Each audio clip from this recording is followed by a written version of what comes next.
நிகழ்ச்சிகள் மற்றும் படங்களை பார்க்கணுமா? இப்பவே சப்ஸ்கிரைப் பண்ணுங்க, பெல் ஐகானையும் கிளிக் பண்ணிருங்க.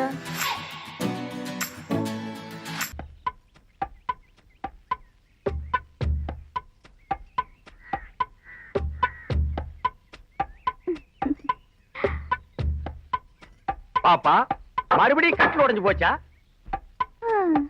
அத ஏயா கேக்குற? அந்த ஆளு தினமும் உடம்ப தேத்துறேன்னு 500 தடவை கரலா கட்டி சுத்திட்டே இருக்காரு. தினமும் 200 தடவை தண்டால் எடுக்கிறாரு. தினமும் 300 தடவை வெயிட்ட தூக்குறாரு. எல்லாம் முடிஞ்சு அசதியா வந்து கட்டில படுத்து தூங்கிடுறாரு. நான் ஆசையா எழுப்பினா கேடி தூக்கத்துல எழுப்பினான்னு சொல்லிட்டு கட்டல போட்டு உடைச்சிடுறாரு. எல்லா ஆசையும் மனசுல வச்சு வெம்பிக்கிட்டு இருக்க. பாப்பா அழாத பாப்பா, பொண்ணுங்க அழுதா என்னால தாங்கிக்க முடியாது. உன் கவலை தீக்க நான் இருக்கேன். நானும் இருக்கேன். எது நீ இருக்கிறியா? இப்பதான் செஞ்ச சட்டி மாதிரி ஒரு மூஞ்சி, அதுல மீசியா இப்பதான் எட்டி பாக்குது. இவ கவலை நீ தீக்க போறியா? போடா, அளவு கோலாலே அடிச்சு கொண்டுடுவேன். போடா பாப்பா. அழாத. பயில்வான் மாதிரி எனக்கு கை பெருசு இல்ல, காலு பெருசு இல்ல, மூக்கு பெருசு இல்ல, ஆனா மனசு எனக்கு ரொம்ப பெருசு. தொட்டு பாரு. அழாத. உன் பிரச்சனை எதுவா இருந்தாலும் நான் தீர்த்து வைக்கிறேன். யாருப்பா அந்த பயில்வான் வரா? பயில்வான் வர்றானா?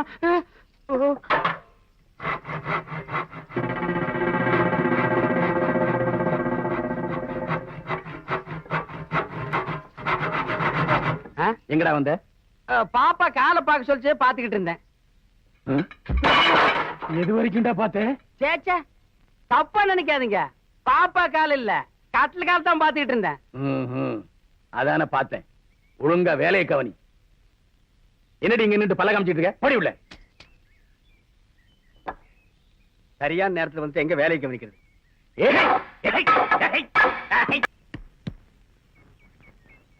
டேய் பாலு, நீ போய் பாப்பா வீட்டுல பயில்வானோட செருப்பு இருக்கா இல்லையான்னு பாத்துட்டு வா. எதுக்கு? அடே, அவன் என்ன வீட்டுக்கு வர சொல்லியிருக்கான். வாசல்ல பயில்வானோட செருப்பு இருந்தா அவன் வீட்டுக்குள்ள இருக்கான்னு அர்த்தம். வெளியே போயிட்டான்னா செருப்பு இல்லேன்னு அர்த்தம். இதையும் அவதான் சொல்லி அனுப்புனா, நீ போய் பாத்துட்டு வா.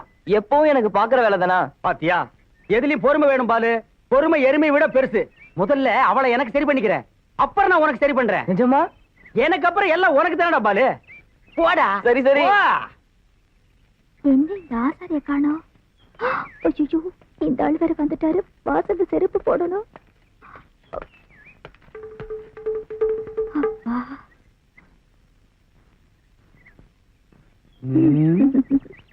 என்னடி வாசல்ல நின்னு நெளியிற? குளிக்கணும், போய் வெண்ணி விடுப்பா. சரிங்க. ஏய் பிச்சை, எங்க வாடா. செருப்பு அறுந்து போச்சு, போய் தச்சிட்டு வாடா. ஐயோ வேணாங்க, இன்னைக்கு வெள்ளிக்கிழமை தைக்க கூடாதுங்க. வெள்ளிக்கிழமை நான் செருப்புல ஊசிறாங்க. விடுறி, போடா. டேய், ஒரு செருப்பு தானே அறுந்திருக்கு, எதுக்கு 2 எடுத்துட்டு போற? ஒன்ன போட்டுட்டு ஒன்ன எடுத்துட்டு போ. எதுக்கடி இன்னொரு செருப்பு? ஒன்னு அடிக்கிறதுக்கா? போடா, போடி உள்ள. ஓடினா எதுக்கு செருப்பை பத்தி இவ்வளவு அலட்டிக்கிறா?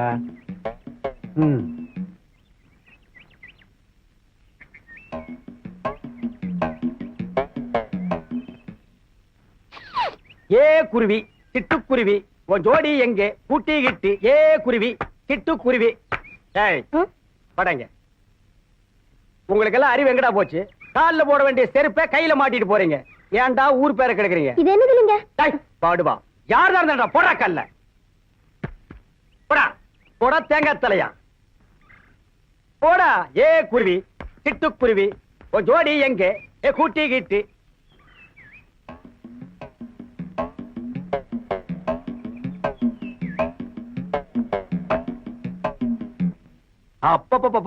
பாப்பா, நீ எங்கே இருக்கிறாய்? உன் அன்பு மலையிலே நனைவதற்காக நான் ஓடோடி வந்திருக்கிறேன். என்னை ஏமாற்றாதே. வந்து மலையை சரமாரியாக கொட்டு பாப்பா. யாரா அது? நீ யாரா? எரி செருப்ப. செருப்பில்ல நானே உள்ள வந்தேன்.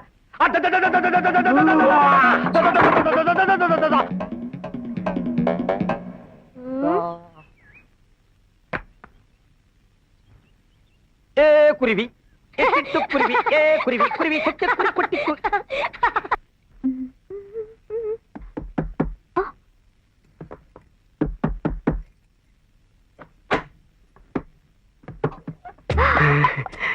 பாப்பா செருப்பு வெளியில காணோம். பயில்வான் ஊருக்கு போயிட்டானா இல்ல கால்ல போட்டு உள்ள உட்காந்துருக்கானா? அவர் ஊருக்கு தான் போயிருக்காரு. யாராவது வெளியே பாத்து போறாங்க, உள்ள வாங்க. ஆமா சுந்தரி நீயும் சுந்தர நானும் சேர்ந்திருந்தால் திருவோணம். ஓணம். ஐயோ இது என்ன தேக்கு மரமா? யோ, இந்த ஆசார் புது உன்னை விட்டு போதா பாத்தியா? நீங்க என்ன மரத்தை பாக்கவா வந்த? ஐயோ பாப்பா நீ தப்பா நினைக்காத. நான் தேக்கு மரமான்னு கேட்டது உன் உடம்ப சும்மா ரோஸ் வுட்ல வார்னிஷ் பினிஷ் பண்ண மாதிரி பளபளன்னு ஆக்கியிருக்கானே. எந்த ஆசாரி உன்னை இப்படி இழைச்சு உருவாக்குனது? இப்ப நான் எங்க போய் ஒளியறது? கொஞ்சம் திரும்ப. பரண்டி மேல போய் உட்காந்துட்டியா? பரண்டி மேலையா? என்ன அங்கடி மேலையும் கீழே ஏத்தி விடுறீங்க? ஐயோ சீக்கிரையா. பின்னால ஒரு கை பிடிச்சு கொடு. வர்ற அப்படியே விட்டு வர்ற. என்ன வேணும்? இரு சொல்றேன். அப்பாடா, அந்த ஆசாரி இங்க வருவான்னு எனக்கு முன்னாடியே தெரியும். அதனாலதான் அவன் வர்றதுக்கு முன்னால நான் வந்துட்டேன். அவனை நம்பாத, அவன் நல்லவன் இல்ல. அவன் உன்ன மாதிரி எத்தனையோ பொண்ணுங்களுக்கு அல்வா கொடுத்திருக்கான். அதோட இல்ல, உன் அழகு என்ன அவன் அழகு என்ன? நீ பௌர்ணமி மாதிரி, அவன் அமாவாசை மாதிரி. என்கிட்ட வசதி இருக்கு, அழகு இருக்கு. என்ன சொல்ற? ஐயோ, அவர் வந்துட்டார் போல இருக்கு. இப்ப என்ன செய்யறது? சீக்கிரம் ஒளிச்சுக்க. கீழே ஒளிச்சுக்க.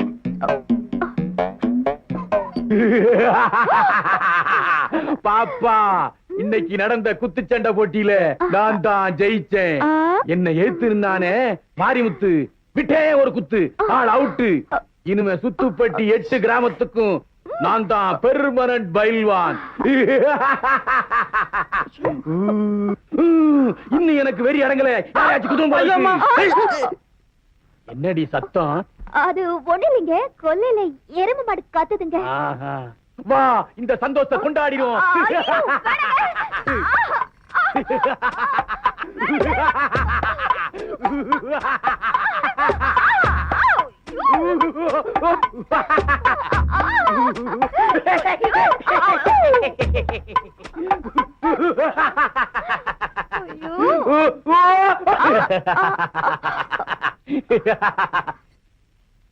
என்னடா கண்ணு, நான் சந்தோஷமா இருக்கேன், நீ கவலையா இருக்கிற? இந்த ஆளுக்கு எப்படியாவது எரிச்சல் முடி வெளியே அனுப்பிச்சிடணும். நீங்க எங்கிட்ட அன்பா இருக்க மாதிரி நடிக்கிறீங்க. வர வர என் மேல உங்களுக்கு அக்கறையே இல்ல. அப்படிலாம் சொல்லாதடா கண்ணு. மளிகை கடைக்காரனுக்கு 1000 ரூபாய் பாக்கி, இதோட 4 தடவை வாழ அமிச்சிட்டா. இது ஒரு பெரிய சமாச்சாரமா? எல்லாம் மேல இருக்கிறவன் பாத்துக்குவான். பாத்திர சீட்டுக்காரனுக்கு 700 ரூபாய் கட்டணும். கவலைப்படாத, எல்லாம் மேல ஒருத்தன் இருக்கிறான்ல, அவன் பாத்துக்குவான். கறி கடைக்காரனுக்கு 500 ரூபாய் கொடுக்கணும். எல்லாம் மேல ஒருத்தன் இருக்கிறானே, அவன் பாத்துக்குவான். என்ன எல்லா கடனையும் மேல இருக்கிறவன் பாத்துக்குவான் எனக்கே சொல்லிட்டு இருக்க? கட்டில கீழே ஒருத்தர் இருக்கா, அவங்கிட்ட பாதி கடனை ஒப்படைங்கடா. ஏய், ஆக்குடா. ஒரு நாயா, இந்த வரியா?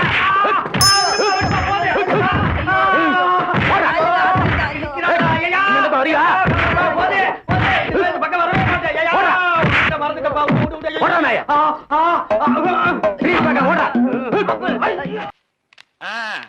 உங்களுக்கு எந்த ஊரு? ஏன் கேக்குற? இப்பதானே இந்த ஆசிரமத்துக்கு வந்திருக்கீங்க. போ எல்லா விஷயம் புரிஞ்சுக்கிருவீங்க. அப்படி என்னப்பா இந்த ஆசிரமத்துல அதிசயம் இருக்கு? நிறைய இருக்கு. அது எனக்கு ஒருத்தனுக்கு தான் தெரியும். உங்களுக்கு திண்டுக்கல் சகாயத்தை பத்தி தெரியுமா? திண்டுக்கல் கசாயத்தை பத்தி எனக்கு தெரியாதுப்பா. கசாயம் இல்ல, சகாயங்கிற மனுஷனை பத்தி தெரியுமா? டேய், சகாயம்ங்கிற பெரிய வெங்காயமா? அவனை பத்தி தெரியாதா ரூம் கூட்டி போவியா, இல்லன்னா எங்கேயே விட்டு போயிருவியா? என்ன கோமா பேசுறீங்க? எனக்கு சகாயம் தெரியும், அவங்க அப்பனை தெரியும், அவங்க தாத்தாவை தெரியும், அவங்க பிள்ளைங்க பூரா தெரியும். இவ்வளவு தெரிஞ்சிருந்தோம் இந்த ஆசிரமத்துல எனக்கு மணி அடிக்கிற வேலை. ஏன் 10 பேரை உட்கார வச்சு மொட்டையடியா? உங்களுக்கு சகாயமே தெரியலையே. நீங்க எப்படி இந்த ஆசிரமத்துல ஒரு நாளைக்கு மேல தங்க போறீங்க? என்னடா இது சகாயத்தை போட்டு இந்த தோன்றானே சார்? அந்த சகாயம்ங்கிறது யாருக்கு சார்? அதை நான் இப்ப சொல்ல மாட்டேன், அந்த நேரம் வரும்போது சொல்லுவேன். அவ்வளவு நேரம் ஆகுமா? யா. அப்போ இந்த ஆசிரமத்துல நடக்கிற அத்தனை தில்லு முள்ளும் உனக்கு அத்துபடி? ஆமாங்க, உங்களுக்கு எந்த சந்தேகம் இருந்தாலும் என்கிட்ட கேளுங்க, நான் தீர்த்து வைக்கிறேன். Follow me. ஏய் கரிச்சட்டி வாயா, சிஸ்டர் செல்லா மேரி அம்மா தான் இவங்க அம்மாங்கிறத ஏன்டா மறைக்கிறாங்க? ஓஹோ, நீங்க அதை கேக்குறீங்களா? இந்த ஆசிரமத்துல நான் எவ்வளவுக்கு அளவு உத்தமனோ அவ்வளவுக்கு அளவு சிஸ்டர் மோசமானவங்க. மதர் மேரிய மறக்கும் போது இந்த ஆசிரமம் என்ன வளர்ச்சி தெரியுமா? பூக்கள் என்ன, பழங்கள் என்ன, காய்கள் என்ன, என்ன என்ன என்ன. நீ என்ன கேபி சுந்தரம்பா பேரன் நினைப்பா? அடுக்கிட்டே போறியே. அட அதை விடுங்க, இந்த பில்டிங் விழுந்ததே அவங்களாலதான். இந்த பில்டிங் என்ன தாடியா மீசியாடா வளர்றதுக்கு? இவருங்க என்ன இன்சல்ட் பண்ணாதீங்க. சரிப்பா, ரொம்ப முறிக்காத. இந்த ஆசிரமத்தில் உள்ள சில விஷயங்கள் எங்களுக்கு ரொம்ப தேவைப்படுது. அந்த திண்டுக்கல் சகாயம் கிடைச்சா உங்களுக்கு எல்லாமே கிடைச்ச மாதிரி தான். டேய், ஆ. எங்க ரூம் எதுடா? இதான். சரிடா. தமிழே, நீ உள்ள போ. சார், அந்த திண்டுக்கல் சகாயம் யாருங்க சார்? ராத்திரி 12 மணிக்கு என் சமயத்துக்கு வந்தா அவரை நான் உங்கள்ட்ட காமிக்கிறேன். 11:45 வந்தா அவர் மனுஷனாவே இருக்க மாட்டாரு. டேய், அந்த திண்டுக்கல் சகாயம் யாரா? ராத்திரி 12 மணிக்கு வாங்க. டேய், அந்த திண்டுக்கல் சகாயம் யாரா? ராத்திரி 12 மணிக்கு வர சொன்னல. 12 மணிக்கு வரேன்டா நானு. வா வா.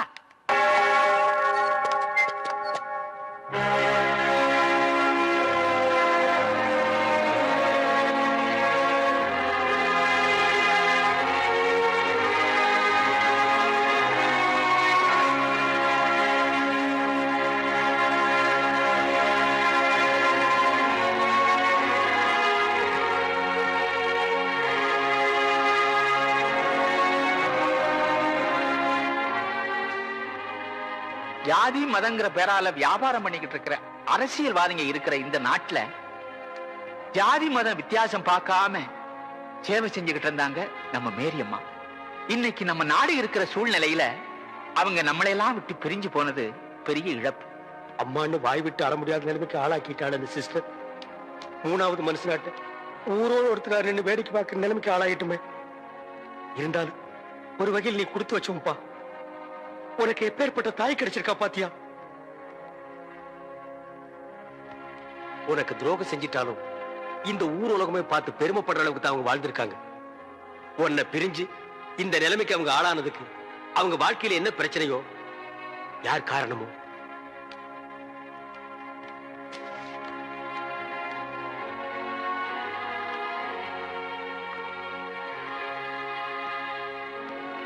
எக்ஸ்கியூஸ் மீ, நீங்க சுவாமி விவேகானந்த ஆசிரமத்துல இருந்து வந்திருக்கீங்களா? ஆமாங்க. மிஸ்டர் தமிழ்ச்செல்வன் நீங்க தானே? ஆமா, அவரோட ஃப்ரெண்டு நானு. எத்தனையோ விஐபிஸ் வந்திருக்காங்க. வந்திருக்கலாம். அவங்களுக்கெல்லாம் கிடைக்காத பெருமை முக்கியத்துவம் மேரியம்மா உங்களுக்கு கொடுத்திருக்காங்க. இல்ல, ஐ மீன், நீங்க ஒரு ஹிந்துவா இருந்தாலும் உங்களைத்தான் தன்னோட இறுதி ஊர்வலத்துல சிலுவை தூக்கிட்டு வரணும்னு சொல்லிருக்காங்க. ஆமா, அந்த அளவுக்கு அன்பு மரியாதையும் உங்களுக்கு கொடுக்கணும்னா அதை பத்தி நீங்க என்ன நினைக்கிறீங்க? மேரியம்மா பத்தி உங்க ஒப்பீனியன் சொல்றீங்களா? சரியான கேள்வி. வாங்க, கேட்க வேண்டிய இடத்துல தான் கேக்குறீங்க. ஒப்பீனியன் என்னங்க? நாங்க உண்மையை சொன்னா தான் இங்க யாருமே ஒத்துக்க மாட்டேங்கிறாங்களே. அண்ணே, கொஞ்சம் சும்மா இருக்க மாட்டீங்க? நாங்க என்ன நினைக்கிறோமோ அதை இங்க சொல்ல முடியலீங்க. நாங்க இப்ப சொல்ற நிலைமையில இல்ல. வாங்க.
ஆண்டவராகிய இயேசு கிறிஸ்துவே, நீர் கல்லறையில் இறங்கி அதை நம்பிக்கையின் படுக்கையாய் பரிசுத்தப்படுத்தினீரே.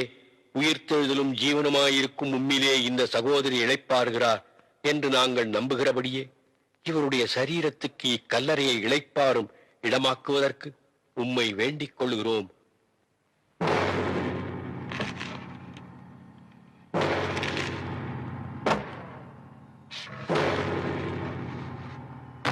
நாம் இவருடைய சரீரத்தை மண்ணுக்கு மண்ணாயும் புழுதிக்கு புழுதியாயும் பூமிக்கு ஒப்புக் கொடுக்கிறோம்.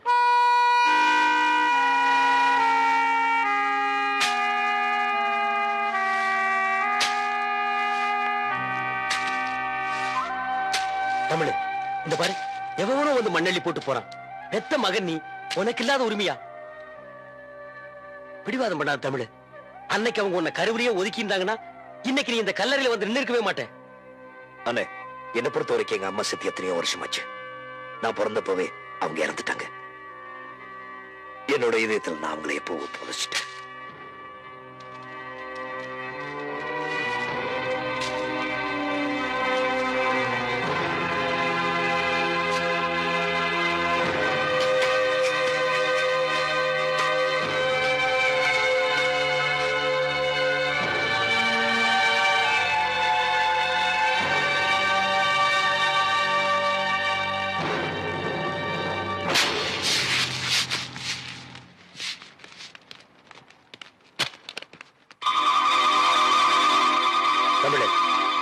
அந்த சிஸ்டர் முறைக்கிறது. எல்லாரும் போயிட்டாங்க. இந்த சந்தர்ப்பத்துல இனிமேலும் நீங்க 2 பேரும் இங்க தனியா இருக்கிறது அனாவசியமான அபிப்பிராயங்களுக்கு இடம் கொடுக்கும். ஏற்கனவே நீங்க பேசின பேச்சுல ஆசிரமத்துக்குள்ளேயே தேவையில்லாத குழப்பங்கள் எல்லாம் ஏற்பட்டிருக்கு. இதுக்கு மேலும் நான் உங்ககிட்ட சொல்லிக்கிட்டு இருக்க மாட்டேன். சீக்கிரம் கிளம்புற வழியை பாருங்க.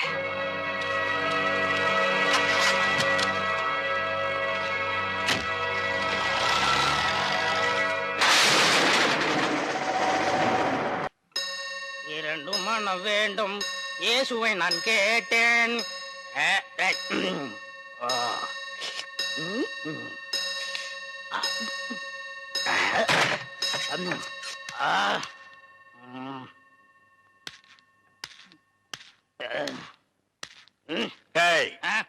யார் அந்த திண்டுக்கல் சகாயம்?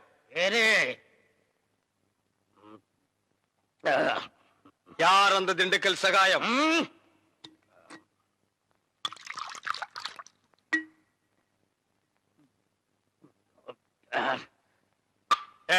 யார் அந்த திண்டுக்கல் சகாயம்?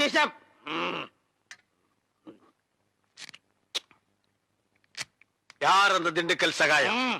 டேய், சொல்லிட்டு இனிமேடு நன்றாக ஊத்துப்பா.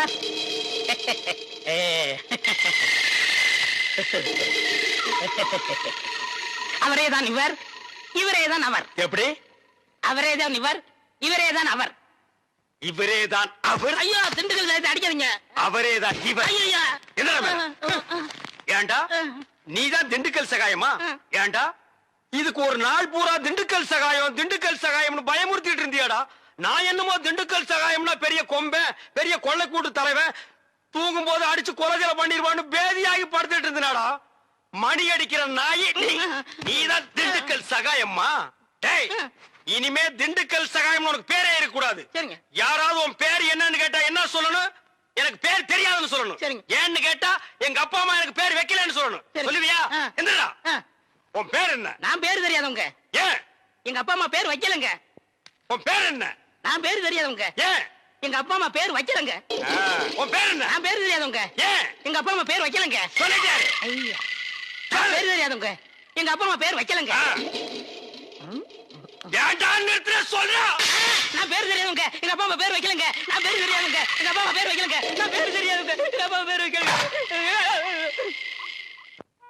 மேரி அம்மா உயிரோட இருந்தப்பா அவங்கதான் இவரோட அம்மான்னு அவரால தெரிஞ்சுக்க முடியல. அவங்க இறந்ததுக்கு அப்புறம் இவங்கதான் அம்மான்னு பாத்துக்க முடிஞ்சதே தவிர அம்மான்னு உரிமையோட வெளியில யார்கிட்டயும் சொல்லிக்க முடியல. வெளியே சொல்ல முடியாட்டாலும் அவர் உள்ளுக்குள்ள எவ்வளவு வேதனைப்பட்டிருப்பாரு. அந்த வேதனையை என்னால புரிஞ்சுக்க முடியுது. ஏன்னா அப்பா அம்மா உயிரோட இருந்தோம் நானும் ஒரு அனாதையத்தான் இன்னைக்கு வரைக்கும் வாழ்ந்துகிட்டு இருக்கேன். பணக்கார வீட்டு பூச்சாடியில அலங்காரத்துக்கு வச்சிருக்கிற பிளாஸ்டிக் பூ மாதிரி தான் என்னோட வாழ்க்கை. மேரி அம்மா இறந்ததுக்கு அப்புறம் அவங்க கிட்ட இருந்து கிடைக்க வேண்டிய அன்பும் ஆதரவும் அவங்க மகன் கிட்ட இருந்து கிடைக்கணும்னு விதி போல இருக்கு. அதனாலதான் ஆண்டவன் எங்களை இப்படி சந்திக்க வச்சிருக்காரு. துர்கா